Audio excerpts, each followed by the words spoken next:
Mesdames, Mesdemoiselles, Messieurs,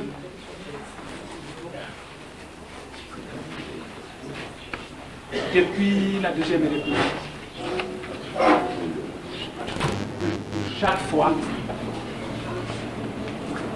que notre pays était confronté à un grand problème, j'avais toujours été sollicité pour dire mon point de vue sur ce problème. À maintes reprises, j'ai eu à émettre des avis au début de chaque processus. Et chaque fois d'ordinaire, les gens ne prenaient pas ça au sérieux. Mais l'expérience nous apprend que chaque fois, ils finissaient toujours par avoir raison. Que ce soit à l'époque de Mobutu, que ce soit à l'époque de Laurent Kabila, et que ce soit à l'époque actuelle, vous n'avez qu'à lire certains Congolais et vous allez vous rendre compte que nous avons toujours prévu des choses qui sont toujours réalisées. Ce qui fait que chaque fois que certains problèmes tracassent l'opinion nationale, j'ai toujours reçu des lettres où les gens me demandaient « Et vous, que pensez-vous de tel problème ?» Ces 2 derniers mois,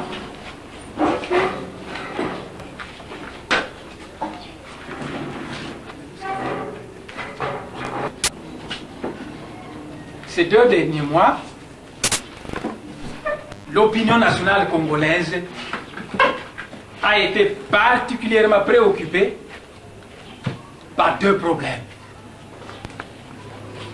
Toutes les lettres que j'ai reçues ces 2 derniers mois, les gens me posent la question de savoir, transition, tant à la fin, quel jugement faites-vous de tout ça? Ensuite, le problème de l'amphithéose. C'est pourquoi j'ai invité la presse pour que je puisse leur donner mon opinion, la liberté de penser et d'opinion. Particulièrement sur le problème de l'amphithéose,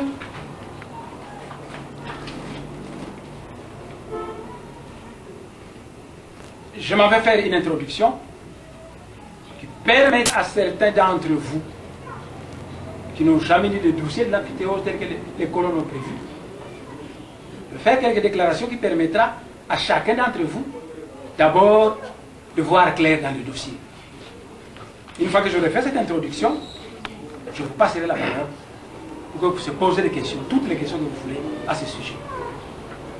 La meilleure façon de nous placer sur une même longueur d'onde, à mon avis, consiste primo à dire ceci.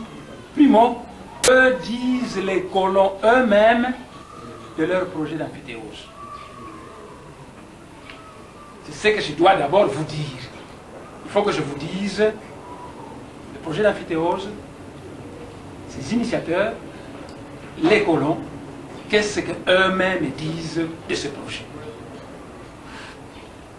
Une fois que je vous aurai dit ce que pensent les colons, alors nous devons résoudre la question suivante. Et nous les Congolais, quelle analyse critique faisons-nous des propos des colons, afin que nous puissions voir ce qui est bon pour les Congolais et ce qui est mauvais pour les Congolais dans ce projet. Et en troisième lieu, nous allons tirer une conclusion sur ce projet. À partir de ce moment, moi je vous passerai la parole pour que vous puissiez vous mettre à me poser toutes les questions à ce sujet. Donc au point numéro 1, que disent les colons au sujet de leur projet d'amphithéose? Eh bien, si vous lisez le volumineux dossier que les colons avaient préparé, moi, après avoir lu ce dossier, j'ai relevé 7 points majeurs autour duquel tourne ce projet. Ce sont ces 7 points majeurs que je veux vous annoncer Et après, en tant que des citoyens congolais, nous allons tenter d'analyser ces points pour finalement me permettre de tirer une conclusion. Les colons sont venus à l'époque de Laurent Kabila le voir. Ils lui ont dit, Monsieur le Président, nous sommes venus solliciter auprès de vous une location de parcelles de terre. Donc le point numéro 1, les colons sont venus, ils ont dit à nos autorités, nous voulons que vous puissiez nous faire louer une parcelle de terre de la République démocratique du Congo. C'est la première déclaration. Location d'une parcelle de terre. Mais cette parcelle de terre dont parlent les colons n'est pas une parcelle du genre celle dans laquelle nous nous trouvons. Ce n'est pas une parcelle du genre votre parcelle où vous vivez. Parce que les colons ont ensuite dit que cette parcelle de terre que nous voulons louer s'étend depuis la côte atlantique à Moanda jusqu'aux confins du Manianga.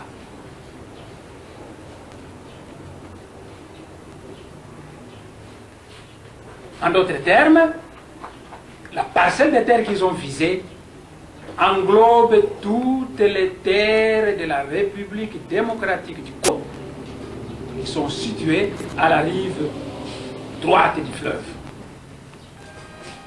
Il s'agit donc par parcelle de terre, les colons entendent le territoire de Moi, le territoire de Lukula, le territoire de Tchela, le territoire de Nsekembanza et le territoire de Manianga. Ensemble, 5 territoires forment la région de Kakongo, qui est presque aussi grand que l'État d'Israël. Donc les colons viennent solliciter la location d'une parcelle de terre. Et quand nous voyons l'étendue de cette parcelle de terre, nous nous rendons compte que c'est une région qui est presque aussi grande que l'État d'Israël. Deuxième déclaration que j'ai relevée de la part des colons, ils disent, si les autorités congolaises acceptent de leur faire louer cette parcelle de terre, alors on doit la détacher de la République démocratique du Congo. Cette parcelle de terre doit devenir un État indépendant, gouverné par des colons.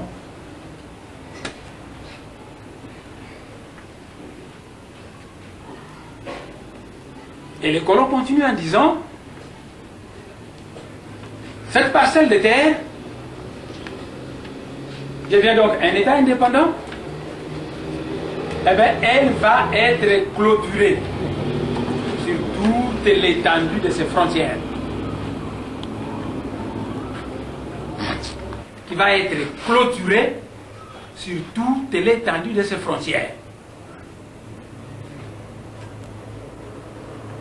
La 4e déclaration des colons dit ceci, les Congolais autochtones de cette région seront soumis les Congolais autochtones de cette région qui habitent dans les villages seront soumis au statut de simples colonisés qui seront administrés par des colons. La 5e déclaration, les colons disent ceci, mais tous les autochtones de ce territoire-là, qui sont sortis de leur village et qui sont partis travailler à Kinshasa, à Luanda, donc ailleurs en dehors de cette région, ces autochtones-là deviendront désormais des étrangers qui ne doivent plus mettre leurs pieds là-bas. À leur place, on fera venir des milliers d'immigrés européens qui vont devenir les citoyens de cette région. 6e déclaration, les colons disent ceci, qu'ils vont construire des entreprises dans cette région dont l'objectif sera de résorber le problème de chômage qui menace actuellement la plupart des pays européens. Donc c'est un projet destiné à créer un espace de travail et de richesse destiné à résorber le problème de chômage qui tracasse actuellement beaucoup de pays européens. Et la 7e déclaration, le colon dit ceci: après 99 ans de colonisation, la terre de cette région et tout ce que les colons auront construit doit rester la propriété privée des colons. Voilà, mes chers frères, les 7 déclarations que je relevais dans ce volumineux dossier. Vous savez, quand les étrangers préparent un projet d'investissement, ils font parfois une année à étudier le projet. Ils vont aller au Kasaï, exploiter telle richesse au Kasaï. Si on accepte, ça nous rapportera ceci. Mais alors, de quelle manière nous devons présenter ce projet aux Kasaïens pour qu'ils puissent l'accepter? Alors on prépare un projet, on va l'enjoliver, on va y ajouter certains aspects folkloriques et sentimentaux qui fera que lorsqu'on expose ça aux Kasaïens, eh bien ils se disent vraiment on a fait ça seulement pour notre bien. Ce n'est vraiment pas pour eux, c'est pour nous qu'ils ont fait ça. Alors qu'il n'en est pas ainsi. Donc le projet a été préparé par des colons. Il appartient aux Congolais de voir toutes ces déclarations, de les soumettre à une analyse critique pour dire ici les colons ont raison, on peut s'entendre avec eux, nous sommes d'accord avec eux. Ici aussi nous sommes d'accord, mais ici nous ne sommes pas d'accord. Là nous ne sommes pas d'accord, là nous ne sommes pas d'accord. Quitte de demander à ces colons de venir se mettre autour d'une table avec nous pour discuter, pour harmoniser les positions, pour trouver un dénominateur commun. C'est comme ça, mes chers frères, que ça se passe dans tous les pays du monde. Quand les Américains, les États-Unis pour aller investir au Japon, tout ce que les Américains disent n'est pas pris pour parole d'évangile par les Japonais. Ils déposent leur projet, des grands connaisseurs japonais vont plancher là-dessus, ils vont étudier le projet, ils vont relever les aspects qui sont positifs pour le Japon, ils vont relever les aspects où les Japonais ne sont pas tellement d'accord, ils vont faire revenir les Américains pour se mettre autour d'une table, discuter et trouver un dénominateur commun. Ce que je suis en train de faire ici, c'est de tenter de conscientiser les Congolais et les conduire sur cette piste de peuple sérieux du monde. Il faut absolument éviter que quand les étrangers ont préparé un projet, qu'ils viennent l'exposer à nos autorités, alors ils ferment les oreilles aux sages de ce pays, ils foncent tête baissée et ils sont prêts à prendre des décisions pour imposer aux Congolais d'accepter sans discuter ce projet. Ce n'est pas du tout sérieux. Et ensemble, mes chers frères, nous allons maintenant faire des critiques de ces 7 propositions des colons, ce qui nous permettra de découvrir ce que nous pouvons accepter dans ce projet et ce que nous n'acceptons pas, qui alors pourrait être soumis à une discussion avec les colons pour améliorer le projet, pour trouver un dénominateur commun, afin que nous soyons tous d'accord ou pas. Première analyse critique du projet. Vous avez entendu qu'au départ, les colons sont venus à dire à nos autorités: nous voulons que vous nous donniez une parcelle de terre en location. C'est ça leur première déclaration. Mais la dernière déclaration dit ceci: après 99 ans de colonisation, la terre de cette parcelle de terre deviendra désormais notre propriété privée. Alors mes chers frères, nous sommes des Congolais et eux sont des étrangers. Moi j'ai ma parcelle, vous venez me dire, je cherche une parcelle à louer. J'ai dit, ok, une parcelle, vous commencez à louer dans ma parcelle, et après quelques années de location, vous commencez à prétendre que cette parcelle ne m'appartient plus, qu'elle vous appartient. Mes chers frères, est-ce que les Américains, les Belges, les Français, les Japonais, les Chinois peuvent accepter ça? Vous m'avez dit location d'une parcelle de terre. À la fin, vous me dites, après 99 ans de location, désormais cette parcelle de terre ne vous appartient plus, elle m'appartient.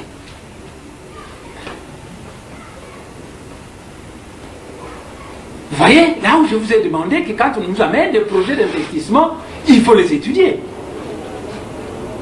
Parce que maintenant, on voit leur première déclaration, location de parcelles de terre, et leur dernière déclaration, moi j'ai vite compris que ces messieurs viennent nous dire location d'une parcelle de terre, mais au fond de leur cœur, dit ceci, achat à crédit d'une parcelle de terre. Le crédit, ça s'étend sur un certain délai. D'autant plus que les colons ont dit que si on accepte, chaque mois ils verseront un certain montant à la République démocratique du Congo. Donc, ils nous disent location, mais nous avons l'impression de comprendre que, dans le fin fond d'eux-mêmes, ils disent achat à crédit. Et qu'au bout de 99 ans, ils auront liquidé leur crédit et que par conséquent, la parcelle de terre va leur appartenir. Mais si c'est un achat à crédit, alors à qui les colons doivent-ils verser l'argent mensuel qu'ils vont commencer à payer? Et ils disent, oh, nous allons verser ça au gouvernement. J'ai dit non. Et je ne dis jamais non sans me justifier. Mes chers frères, si vous allez aux États-Unis, la terre de la Californie n'appartient pas à l'État américain, car cette terre appartient aux paysans américains. Quand les Blancs sont arrivés au continent américain, il y a eu des cow-boys du Texas qui sont allés à gauche, à droite, ils sont accaparés des terres, ils ont obtenu des terres, ces terres sont restées éternellement pour eux. Donc la terre de la Californie n'appartient pas à l'État, elle appartient à des propriétaires terriens, des Américains, qui vous disent, moi j'ai 300 hectares, d'autres vous disent, moi j'ai 10 000 hectares. La terre dans tous les pays du monde n'appartient pas à l'État. La terre du Texas n'appartient pas à l'État américain, elle appartient à certains Américains qui dans le passé ont eu à obtenir cette terre. Il y a aux États-Unis des Américains qui n'ont pas de terre. Il y a au Brésil des Brésiliens qui n'ont pas de terre. Par contre, d'autres Brésiliens, ils ont 100 000 hectares, 10 000 hectares, 10 hectares. Donc, dans tous les pays du monde, mes chers frères, la terre qui appartient à l'État n'existe pas. Vous allez en Europe, la même chose. La terre appartient à des privés. Et en Afrique, vous allez à Mbujimayi, la terre de Bakuanga, mais elle appartient à une communauté kassaïenne. Vous quittez Mwenedi, vous venez avoir des prétentions à Bakuanga, vous direz non, vous êtes notre frère, c'est la même communauté, mais les terres ici appartiennent à tel clan. Là-bas, ça appartient à tel clan. Dans tous les pays du monde, mes chers frères, la terre qui appartient à l'État n'existe pas. Mais l'État, c'est quoi? Les Kassaïens ont des terres. Les gens du Congo central ont des terres. Les gens du Kivu ont des terres. L'État, c'est l'encadreur suprême de toutes ces propriétés privées de ses citoyens. Mais l'État n'a pas de terre. Aux États-Unis, si vous arrivez en Californie, que vous voulez acheter 1 hectare de terre, vous n'irez pas voir le président des États-Unis pour dire, moi j'aimerais acheter 1 hectare de terre. Le président vous dira, mais moi je n'ai pas de terre à vous vendre. Et ensuite il va vous dire, mais cet hectare de terre se trouve où? Oh, je préférais tel hectare de terre qui est en Californie. On va vous dire, mais allez voir le propriétaire foncier de cette terre de la Californie Vous irez voir le paysan, vous dites, mais moi, je voudrais construire une entreprise ici, il me faut au moins 1 hectare de terre. Ce n'est pas le gouvernement américain qui vous dirait au président américain, vous lui donnez de l'argent pour une terre qui est en Californie, ça ne lui appartient pas. C'est lui le président des États-Unis, mais la terre ne lui appartient pas. Et en Afrique, c'est la même chose. La terre appartient à des clans. Par conséquent, si les colons ont comme entendement que cette parcelle de terre qu'on va nommer, nous allons l'acheter à crédit, et que quand le crédit sera épuisé, cette parcelle nous appartiendra, eh bien, alors il se pose la question de savoir à qui ils doivent verser cet argent de l'achat de cette parcelle de terre. Ce n'est pas au gouvernement, mais aux ayants droit coutumiers qui sont les propriétaires de cette terre. Quitte à ces ayants droit coutumiers de payer l'impôt sur les avoirs qui seront obtenus dans la parcelle de terre. Donc la terre aux États-Unis, en Europe et en Asie appartiennent à des particuliers. Quand il faut vendre une parcelle de cette terre, l'argent est versé à ces particuliers qui sont les propriétaires fonciers de cette terre, et ces particuliers, après avoir vendu leurs marchandises, ils versent un certain pourcentage à l'État. Vous voyez déjà donc 2 aberrations. La première aberration, location d'une parcelle de terre, mais à la fin on nous dit, après autant de locations, cette parcelle nous appartient, ça signifie achat à crédit. Et si c'est un achat à crédit, alors, à qui devra-t-on verser cet argent? Pas au gouvernement.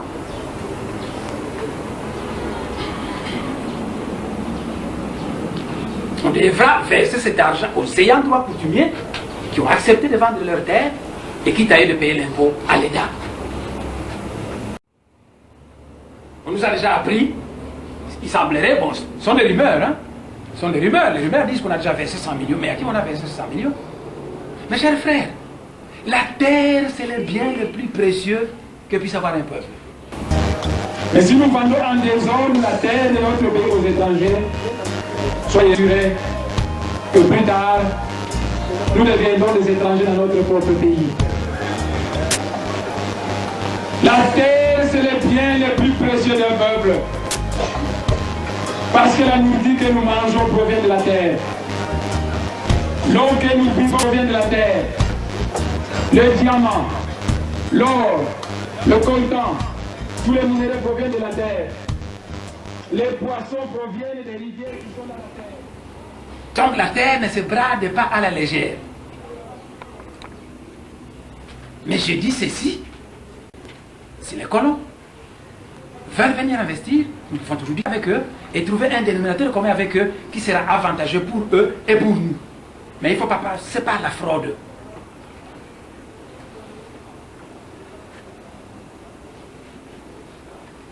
Voilà une première anomalie.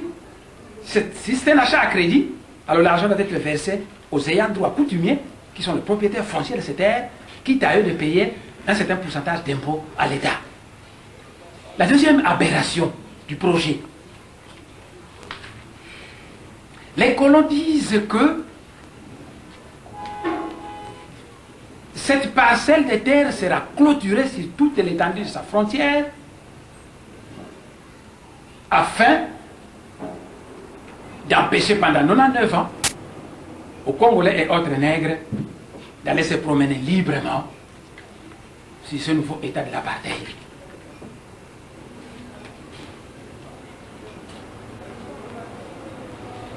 Mes chers frères,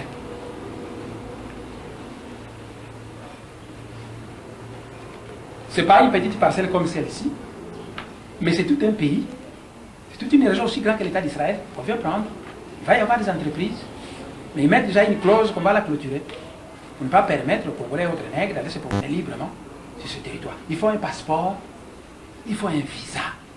Mais cette terre appartient à des Congolais. Vous vous rendez compte, mes chers frères, un étranger vient monter des affaires chez nous, nous lui donnons une terre, et maintenant il prétend que nous, pour aller sur cette terre là-bas, il faut le visa, il faut le passeport, alors que nous sommes les fils de ce pays. Vous trouvez ça normal? Deuxième aberration. Non, toujours le même thème de libre circulation. On nous dit que la mondialisation, c'est la libre circulation des biens et des personnes. Mais vous vous rendez compte que les mêmes colons veulent venir créer chez nous un État clôturé où il ne sera pas permis aux Congolais d'aller circuler librement. Alors c'est pour qui cette libre circulation des biens et des personnes dont on parle dans cette mondialisation, puisque nous n'aurons pas le droit d'aller circuler librement sur ce territoire de nos ancêtres que nous aurons fait louer aux colons. Vous vous rendez compte?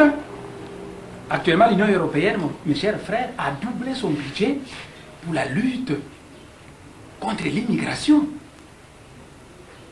Les Africains sont constamment refoulés en Europe. Refoulés, traqués, arrêtés, tantôt par des charters. Donc, d'un côté, on nous dit la mondialisation, c'est la libre circulation des biens et des personnes. De l'autre côté, on veut créer un État clôturé chez nous, où nous n'aurons pas le droit d'aller circuler librement. De l'autre côté, le budget de l'Union européenne est triplé pour interdire la libre circulation des Africains en Europe. Alors, mes chers frères, cette mondialisation qu'on définit comme étant la libre circulation des biens et des personnes, c'est pour qui? Parce qu'eux ont le droit de venir circuler librement chez nous, mais nous n'avons pas le droit d'aller circuler librement chez eux. Alors cette mondialisation, c'est pour qui? Cette libre circulation, c'est pour qui? Eh bien, je vous réponds que la mondialisation, vue sous cet angle, risque d'être une théorie, une doctrine confectionnée par certaines personnes de ce monde, théorie qui devait leur permettre de faciliter la domination des peuples faibles et naïfs. Voilà. La troisième, l'autre aberration, les colons ont dit qu'une fois qu'on leur aura donné cette terre, on va la détacher de la République démocratique du Congo. On va la séparer pendant 99 ans. Ça devient un autre pays. Les autochtones de ce terroir deviendront des gens colonisés. Mes frères, mais moi j'ai souvent entendu dire les Congolais qu'ont 15 cm² de la République démocratique du Congo ne sera pas séparée de ce pays. Les colons nous disent qu'ils vont séparer pendant 99 ans cette parcelle de terre et soumettre les Congolais autochtones de la région à un régime colonial. Or, la loi de l'identité du territoire dit que au 15 cm² de la République démocratique du peut être détaché pour devenir un État indépendant. Donc ce projet, qui consiste à détacher cette région et de la mettre sous administration des colons pendant 99 ans, est opposé à la loi de l'intégrité du territoire. La première colonisation belge a duré 80 ans. Et maintenant, les colons disent, pendant 99 ans, cette région va être détachée de la République démocratique du Congo. Elle va être gouvernée par des colons. D'ailleurs, les colons disent qu'à la fin de ce délai, ça devient leur terre. Donc, un État indépendant. En cautionnant ce projet sous cette forme initiale, on peut améliorer ce projet. Mais en acceptant cette forme initiale, nous cautionnons la balkanisation du Congo. Parce que nous aurons accepté le détachement d'une région et faire de cette région un pays indépendant, par-dessus tout, qui appartiendra à des étrangers. Donc ce projet, vu sous l'angle d'un vrai patriote congolais, ce projet est opposé à la loi de l'intégrité du territoire de la République démocratique du Congo.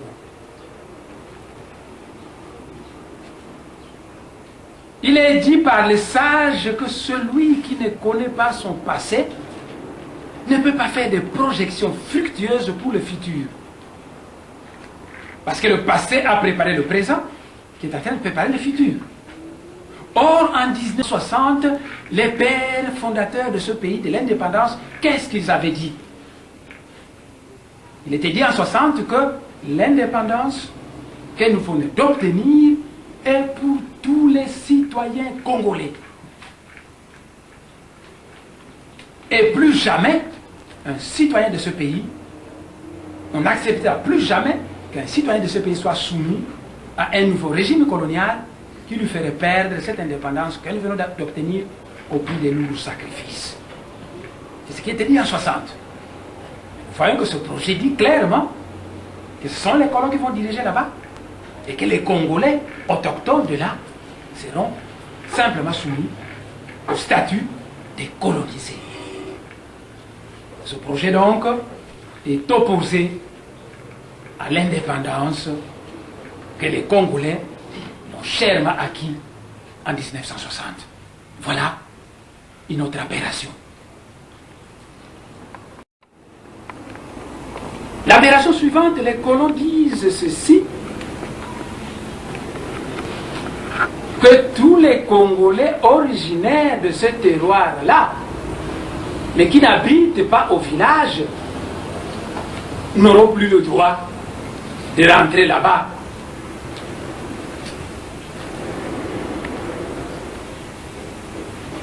Pour voir la gravité de ce problème, mes chers frères, il faut d'abord que je vous pose le problème de la région. Dans cette région, de manière particulièrement, il n'y a pas de courant électrique. Il n'y a pas de route asphaltée. Il n'y a pas d'entreprise. Il n'y a pas d'école technique spécialisée. Il n'y en avait pas. Résultat final, tous les enfants intelligents de la région devraient sortir de cette région pour venir à Kisatu, pour venir à Kinshasa, pour aller à Brazzaville, pour aller de ce côté-ci faire des études. Moi qui vous parle, je suis originaire de cette région. Et je vous dis, le fabricant du médicament Manadiar, ce savant-là, il est aussi originaire de là. 80% de l'élite intellectuelle de ce coin-là est venue étudier en dehors du terroir astral. Une fois qu'ils ont terminé les études, comme il n'y a pas d'entreprise, je suis chimiste, je rentre là-bas, il n'y a pas d'entreprise chimique là-bas. On est obligé de rester en ville, travailler, et avec l'argent que nous gagnons, nous soutenons nos frères qui sont restés sur le terroir. Il en est ainsi chez les Bawoyo. Chez les Bayombe, il y a un peu d'entreprise, mais la situation quasiment est la même. 80% de l'élite intellectuelle de ce terroir-là est en dehors. Et maintenant, on dit qu'elle ne doit plus rentrer là-bas. Nous allons voir pourquoi. C'est une analyse. On dit qu'il ne va plus rentrer là-bas. À leur place, on fera venir des Européens qui sont là-bas en Europe, qui viennent occuper leur place. Mes chers frères, dans notre pays, la République démocratique du Congo, il y a des Flamands et des Wallons qui ont quitté leur terroir ancestral, qui sont venus travailler au Congo. Mais à tout moment qu'ils veulent rentrer chez eux, ils rentrent toujours en Wallonie ou en Flandre. Comment est-ce que nous pouvons accepter cette situation qui consiste à dire que, parce que les fils des Kakongo, ce fameux terroir-là, cette fameuse région, sont sortis de la région pour aller étudier ailleurs et travailler, que cela n'ont plus le droit de rentrer dans leur village. Entre-temps, les Flamands et les Wallons qui viennent travailler en République démocratique du Congo, à tout moment qu'ils le veulent, ils rentrent toujours en Flandre ou en Wallonie. Est-ce que, mes chers frères, vous voyez cette aberration? Mais nous pouvons faire des supputations. C'est une hypothèse de travail. Mais puisque une hypothèse sur la pointe des pieds, pourquoi ces colons acceptent-ils les villageois du terroir de rester provisoirement? Et pourquoi disent-ils ceux qui sont sortis dehors? Mais parce que justement ceux qui sont sortis, c'est dans cette catégorie qu'il y a tous les savants de ce terroir. C'est là où il y a tous les professeurs d'université de ce terroir. C'est là où il y a tous les ingénieurs, tous ces gens qui ont été en Europe, aux États-Unis, par-ci, à travers le monde, ces gens qui aussi, on est la République démocratique du Congo, qui ont connu les périphéties de la démocratie congolaise, mais qui ont fini par mûrir. Ils ont donc de l'expérience. On veut écarter ces gros calibres pour ne rester qu'avec des paysans peu expérimentés qu'on va se mettre à manier, à manipuler, à intimider et à tromper. C'est une hypothèse sur la pointe de pied, on peut ne pas l'accepter, mais voilà une tentative d'expliquer un phénomène. On veut construire un État ultra-moderne, mais toute cette élite intellectuelle devrait être dès lors à rechercher. Curieusement, on dit, pas eux, elle ne doit pas venir. Parce que nous voulons créer un espace de travail et de richesse destiné à résorber le problème du chômage qui tracasse le pays de l'Union européenne. Voilà une aberration. Voilà une aberration. Voilà une aberration. Mais j'insiste, mes chers frères, aussi dur que puisse être ces critiques, nous sommes des Congolais. Nous ne rejetons pas ces colons. Mais on dit ce que vous avez proposé, ici nous ne sommes pas d'accord, mettons-nous ensemble pour améliorer le projet. Mettons-nous ensemble pour l'améliorer, parce qu'ici nous sommes perdus à 100%. Voilà, ainsi de suite.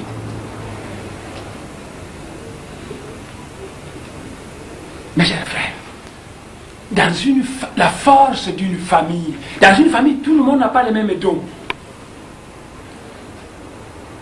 Vous êtes né à 10, il y a peut-être 3 qui ont le don de la richesse. Les autres, et quand un problème arrive dans la famille qui demande beaucoup d'argent, le frère, ici, donne 1000 $ pour le problème, tandis son frère de la cité africaine, qui n'a pas d'argent, donne peut-être 20 $. Mais le frère ici qui a l'argent, ne va pas en vouloir à son petit frère, il va dire, mais le petit frère n'a pas assez d'argent. Mais il a montré sa bonne volonté. Mais je voulais vous dire que la force d'une famille réside souvent aux fils de la famille qui sont suffisamment friqués et bien formés. Et si vous commencez à liquider l'un après l'autre ce fils de la famille deviendra totalement pauvre et délabrée. Et dans tous les pays du monde, toutes les régions du pays n'ont pas les mêmes potentialités. Et la force d'un pays réside dans ces régions qui sont dotées de ressources fantastiques. La force d'un pays réside dans ces régions qui sont dotées de ressources fantastiques. Si vous commencez à prendre ces régions, l'une après l'autre, la céder aux étrangers, aujourd'hui vous prenez la région des Kakongo, où il y a le barrage d'Inga, où il y a du pétrole, du minerai, où il y a l'ouverture à la mer, vous donnez aux étrangers. Demain vous prenez la région de Bakwanga, bourrez les diamants, vous donnez aux étrangers. Le surlendemain, vous prenez la région de l'Ituri avec Kilomoto, vous donnez aux étrangers. Le surlendemain, vous donnez Kolwezi aux étrangers. Mais qu'est-ce qui va rester comme région force de la République démocratique du Congo? Parce que vous avez détaché ces régions les mieux nanties. Eh bien, la République démocratique du Congo va devenir une langue absolument sans valeur. Parce que ces régions les mieux nantis ont été cédés aux étrangers. Ce qui va rester ne sera plus soutenu. Est-ce que vous le savez, qu'à l'époque actuelle, 65% du budget de la République démocratique du Congo vient du Bas-Congo. 65%, s'il vous plaît. Ça vient du Bas-Congo. Toutes les autres provinces ne produisent que les 35% restants. Et vous prenez une pareille région pour la donnez aux étrangers. Est-ce que c'est sérieux?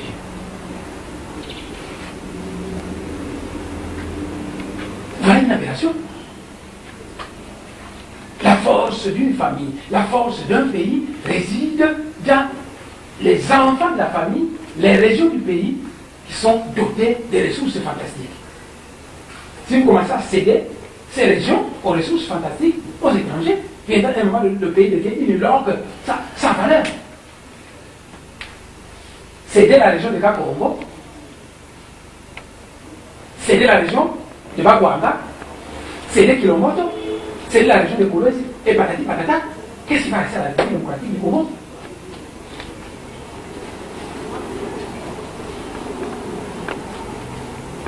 Voyez cette aberration?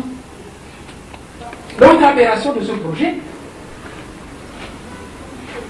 le roi Léopold, le fondateur de cette colonie belge, s'était battu bec et ongle pour obtenir une petite portion de territoire d'ouverture à l'océan. Parce qu'il avait fabriqué une colonie totalement enclavée. Il a dû s'entendre avec les Portugais pour céder aux Portugais une partie de la terre de la République démocratique du Congo, vers le Kassai et le Bandundu. Prenez, faites monter la frontière de l'Angola de ce côté, en échange du côté de l'ouverture à la mer, donnez-moi un fiscal 40 km. Et c'est grâce à ça que nous avons ces 40 km de côte qui permet à la République démocratique du Congo de ne pas être enclavée. Or, justement, dans le projet d'amphithéose, il est dit que cette portion de terre-là devrait appartenir aux colons. Du coup, la République démocratique du Congo devient totalement enclavée. Et c'est que, frères, nous, en tant que patriotes congolais, nous acceptons cela.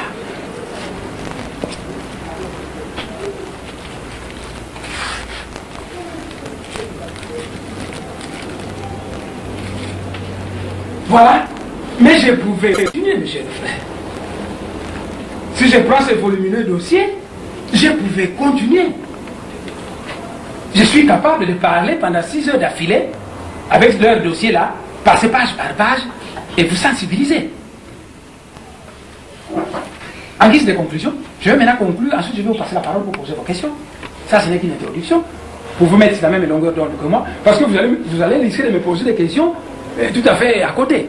Mais maintenant, je vous hisse sur la même longueur d'onde que moi. En guise de conclusion, vous pouvez me poser la question de savoir, alors que dites-vous? Êtes-vous pour ou contre ce projet? Eh bien, mes chers frères, j'ai dit ceci. Si j'étais le président de la République démocratique du Congo,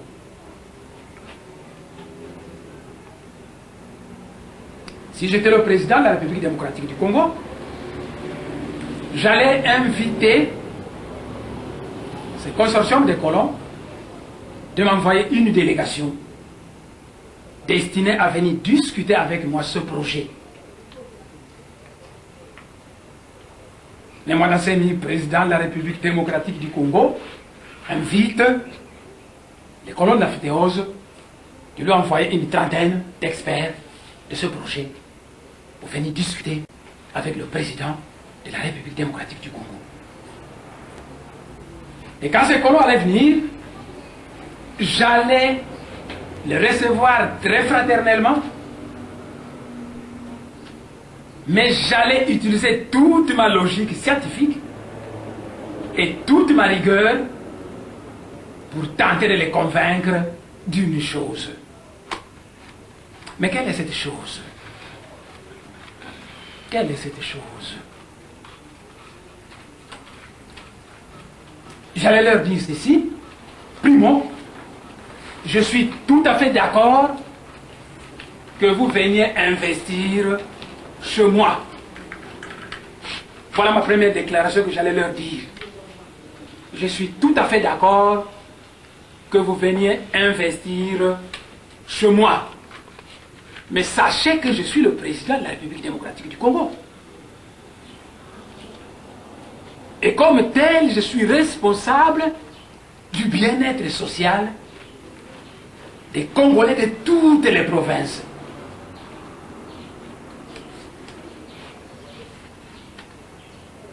Quand il y a des chômeurs au Katanga, je souffre. Des chômeurs au Kivu, à Kisangani, dans l'Équateur, moi, le président, je souffre. Parce que ce sont mes enfants qui souffrent. Des chômeurs au Kassai, au Bandundu, au Bas-Congo, je souffre. Problème de pauvreté dans toutes ces provinces de ce pays, ça ne me fait pas plaisir, moi, en tant que président de ce pays. J'ai l'obligation de créer des entreprises dans toutes les provinces du pays, afin de permettre un développement simultané, intégré, et procurer du travail et des richesses à toute la population congolaise. C'est pourquoi, messieurs de l'amphithéose, je vous invite, si vous avez 6000 sociétés que vous allez construire là-bas, et que la République démocratique du Congo, c'est 10 provinces, je vous demande de diviser 6000 entreprises par 10, 600 entreprises par province. C'est que vous allez confiner dans un petit coin, vous allez le répartir dans toutes les provinces de la République démocratique du Congo, de telle manière que moi, en tant que président, je procure du travail à mes populations de toutes les provinces. Je combats la pauvreté de ma population dans toutes les provinces. J'élève le niveau de vie de ma population dans toutes les provinces. Venez donc investir dans toutes ces provinces.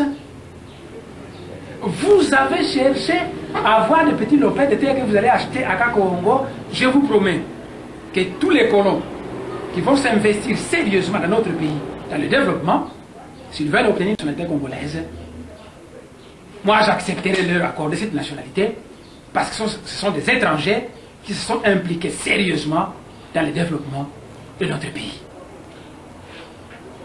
Voilà le discours que j'allais tenir aux colons. Donc j'allais leur dire oui à l'investissement privé en République démocratique du Congo. Mais, en tant que président, j'ai le devoir de combattre la pauvreté, j'ai le devoir de procurer du travail à tous les Congolais de toutes les provinces. Et il ne sera pas possible, quand vous prenez toutes vos entreprises, vous allez les confiner dans la région de Kakongo, un petit coin là, et les gens de l'Ituri, comment ils vont trouver du travail? Vous vous confinez là-bas, vous voulez dire que les 60 millions de Congolais doivent venir chercher du travail là-bas. Mais vous avez déjà dit que le travail là-bas, c'est pour les chômeurs européens. Vous avez déjà dit que ce sera clôturé pour empêcher aux Congolais de venir circuler là-bas. Donc je vous invite de venir investir dans toutes les provinces de ce pays. Comme ça, moi, en tant que président, pour qu'il y ait du travail à ma population, je combats la pauvreté pour ma population et je permets un développement simultané de toute la République démocratique du Congo à la fois. Et j'ai dit aux colons que les colons qui auront accepté ma proposition, qui vont aller investir dans toutes ces régions, après 10 ans, 20 ans de travail positif, s'ils veulent venir des Congolais, ils n'auront qu'à demander la nationalité congolaise. Moi, je vais convaincre mon peuple. Je n'imposerai pas ça au peuple congolais, il faut convaincre le peuple. Je vais convaincre mon peuple du bien fondé de donner la nationalité à ces colons qui ont suffisamment travaillé pour notre pays. Mes chers frères, ce que j'ai dit pour la République démocratique du Congo, je le répète pour le Congo central, cette province de Bakongo. Cette province est composée de la région de Kakongo, enviée par les colons, de la région de Pozo, de la région de Pamou, la Lukaya, et la région de Mazinga, la région de Kinshasa. C'est une terre du royaume du Congo, c'est une terre de Bakongo, 4 grandes régions. Supposons que moi j'étais le président provincial du Congo central, mais je n'accepterai pas que colons viennent pour dire nous allons investir à Kakongo, nous abandonnons Pozo, nous abandonnons Pamou, on abandonne le reste, mais c'est un développement déséquilibré du pays. Donc même au niveau de la province du Congo central, j'allais inviter les colons à venir investir simultanément dans toutes les régions du Congo central. Et j'allais dire aux colons, vous voulez construire 600 sociétés à Kakongo. Eh bien, 600 divisé par 4 grandes régions du Congo central, ça fait 150 sociétés. Mettez 150 à la Lukaya, mettez 150 à Kakongo, mettez 150 et ainsi de suite. Et même ce quota de 150 que j'allais donner à la Lukaya, j'allais dire aux colons, la région de Kimvula, là-bas, mais il n'y a rien, il n'y a pas d'entreprise. Alors, les 150 allaient déposer 50 sociétés à Kimvula, dans le territoire de Kimvula. 50 dans le territoire de Madimba, 50 dans le territoire de Kassangoulou. Et le district de la Lukaya se développerait harmonieusement et simultanément. Donc, ce que j'ai dit au niveau de la République démocratique du Congo, je le répète, au niveau de la province du Bas-Congo, venir engloutir tous les fonds dans un petit coin, créer un petit paradis là-bas, entendre le reste, la population de la province croupie dans la misère, c'est pas digne d'un ça. Parce que le chef doit considérer la population comme ses enfants à lui. Si moi je suis le papa des Bakongo, alors je dois songer aux Bakongo qui sont à Kakongo, ceux qui sont dans la Lukaya, et patati patata. Si je suis le président de la République démocratique du Congo, ça signifie que les Baluba sont mes enfants, les Kassayens sont mes enfants, les Katangais sont mes enfants, tout le monde c'est mes enfants. Alors il faut songer à ce que tous ces enfants puissent avoir à manger, puissent avoir du travail, puissent étudier. Voilà, mes chers frères. C'est pourquoi j'ai dit ceci en guise de conclusion. J'ai dit oui aux colons à l'investissement privé en République démocratique du Congo. Tout à fait d'accord avec eux. Mais j'ai dit non au bail amphithéotique, non à l'amphithéose. Qu'ils viennent investir chez nous. S'ils veulent obtenir notre nationalité, nous étudierons ce problème. Et ceux qui auront rendu de sérieux services, nous pouvons voir leur dossier. Donc oui à l'investissement privé, mais non à la l'amphithéose. Voilà ma conclusion.